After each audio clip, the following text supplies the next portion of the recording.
ஐந்து கரத்தனை யானை முகத்தனை இந்தின் இளம்பிறை போலும் எய்தனை நந்தி மகந்தனை ஞான கொழுந்தனை முந்தியில் வைத்து அடி போட்டுகிறேன். உலகம் யாவையும் தாமுலவாக்களும் நிலைபெறுத்தலும் நீக்கலும் நீங்களா அலைகளா விளையாட்டுடையாரவர் தலைவர் அன்னவர்க்கே சரணாங்களே. இங்கே வந்திருக்கக்கூடிய பெரியோர்கள் தாய்மார்கள் அனைவருக்கும் என்னுடைய பணிவான வணக்கத்தை முதலில் தெரிவித்துக் கொள்கிறேன். இனி வர இருக்கின்ற அன்பர்களுக்கும் என்னுடைய வணக்கத்தை தெரிவித்துக் கொள்கிறேன். அவங்களுக்கு சொல்லுங்க என்னுடைய வணக்கத்தை.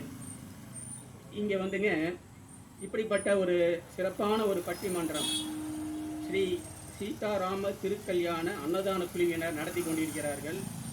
10ஆம் ஆண்டு அன்னதானம் நடைபெற்று கொண்டிருக்கிறது. சிறப்பாக செய்து கொண்டிருக்கிறார்கள்.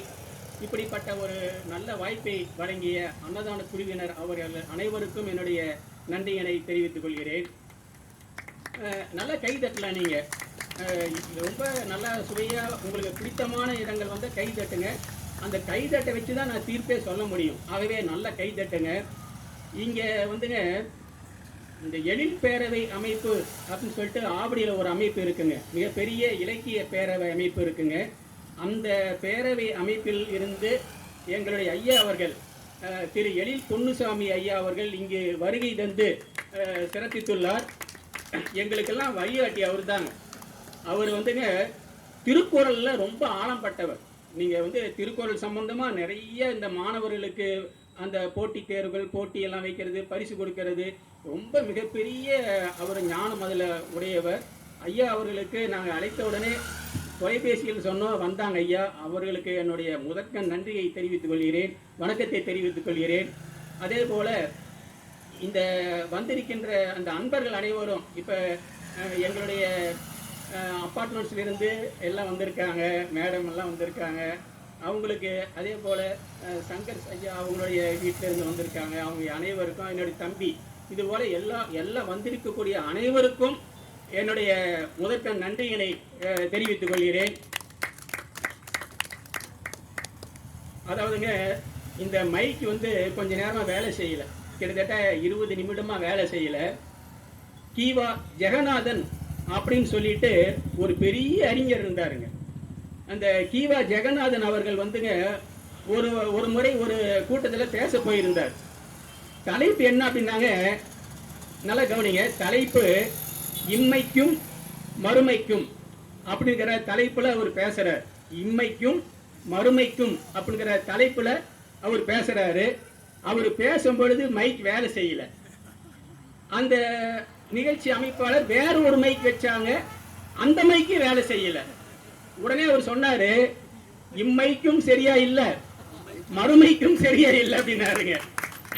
அதுபோல இங்க இந்த மைக் வச்சாங்க, இன்னொரு மைக் வச்சாங்க, இம்மைக்கும் சரியா இல்லை, அம்மைக்கும் சரியா இல்லை, மூணாவது ஒரு மைக் இங்க வச்சிருக்காங்க.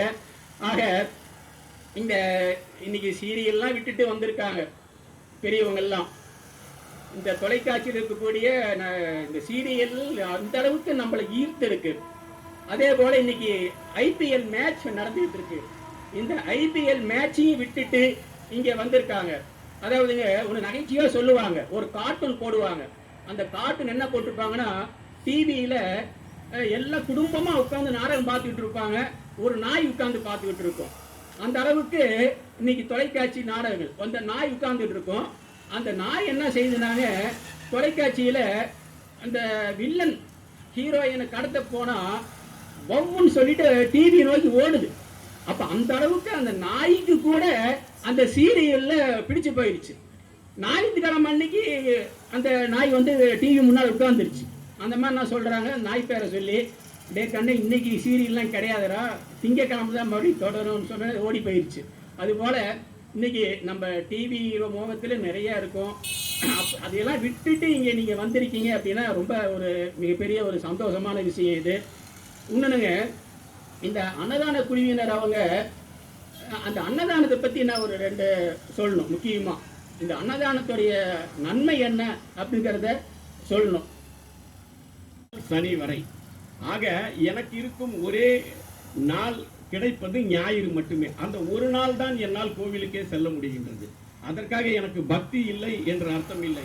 என்னால் வாழ்க்கையின் போராட்டத்திற்கு முன்னுரிமை கொடுத்து அந்த போராட்டத்தில் மூலம் நான் என் குடும்பத்தையும் பார்த்து கொண்டு எனது பக்தியையும் நான் வைத்துக் கொண்டிருக்க வேண்டும் என்பதனால் தான் என்னால் தினமும் கோவிலுக்கு வர முடியவில்லை.